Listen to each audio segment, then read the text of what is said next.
तो देखिए, IRFC की अगर हम बात करें तो काफ़ी इंटरेस्टिंग जंक्चर पे स्टॉक है, क्योंकि 26 रुपए का जो IPO प्राइस था बहुत टाइम से क्रॉस नहीं हो पा रहा था। शायद आज उसके ऊपर क्लोज आ जाए। ये ऐसी कंपनी है ना जिसके कोई NPAs हैं, ना ये इनकम टैक्स देती है क्योंकि इसको सरकार ने एग्जेम्पशन करके रखा है।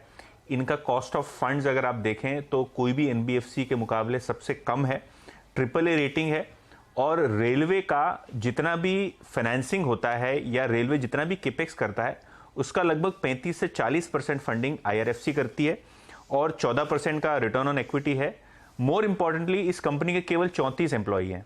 जी हाँ, 34 एम्प्लॉई हैं। और अगर हम कंपनी की बात करें तो ये एक होटल है चाणक्यपुरी, होटल अशोक, उसके बेसमेंट से ये काम करते हैं। तो अगर हम PSUs की बात करें तो शायद आपको अचंभा होगा कि इतनी छोटी कंपनी है और फिर भी 34 एम्प्लॉई है।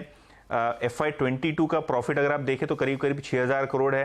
अगर आप ईयर एंडेड 30 सितंबर की बात करें, जो लेटेस्ट क्वार्टरली अर्निंग्स थे, तो 41,000 के आसपास, 41,000 करोड़ रुपए के आसपास का नेटवर्थ है कंपनी का और करीब 35,000 करोड़ के आसपास की मार्केट कैपिटलाइजेशन है। यानी ब्रॉडली जो इनकी बुक वैल्यू है इनसे 20% नीचे ट्रेड करते हैं। IRFC क्यों ये स्टॉक फोकस में आ रहा है? 2 वीक्स पहले हमने रेलवे स्टॉक्स के बारे में बात की थी कि किस हिसाब से रेलवे एक बड़ा केपेक्स कर रही है। लास्ट बजटरी एलोकेशन जो था सरकार का, उसमें आवंटन में, रेलवेज के आवंटन में लगभग 17-18% की ग्रोथ आपने ओवरऑल बेसिस पे देखी थी। 34,000 करोड़ रुपए रेलवेज जो है सेफ्टी और सिग्नलिंग सिस्टम्स पे स्पेंड करने वाले हैं।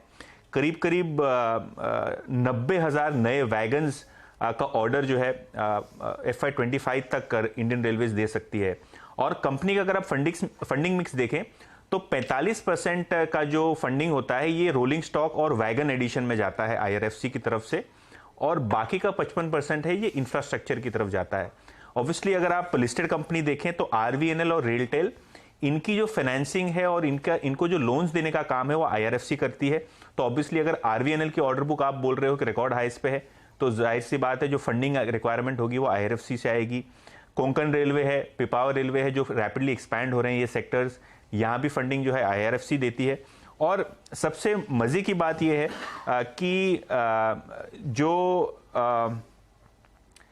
बजटरी एलोकेशन है आगे चलते हुए हमने ये देखा है कि जो इलेक्शन ईयर होता है उसके जो 1 साल पहले का बजट होता है, जहां जनरली फाइनेंस मिनिस्टर को लीवे होता है, जो इलेक्शन कोड ऑफ कंडक्ट लग जाता है उसके पहले, तो इंफ्रास्ट्रक्चर स्पेंडिंग बहुत ज्यादा होती है।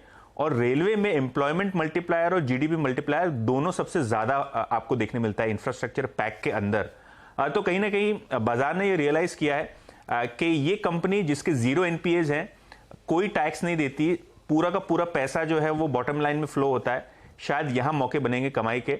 और जैसे कि मैंने कहा FY22 में कंपनी ने 6,000 करोड़ का पैट किया और आज 35,000 करोड़ की मार्केट कैप है, तो 6 के P मल्टीपल पे और करीब 4 से 5% के बीच में कंपनी की डिविडेंड यील्ड है। तो इसीलिए शायद ये काफी इन्वेस्टर्स के रेडार पे अब आ चुका है। अशोक होटल आप गए हैं? मैं इनफैक्ट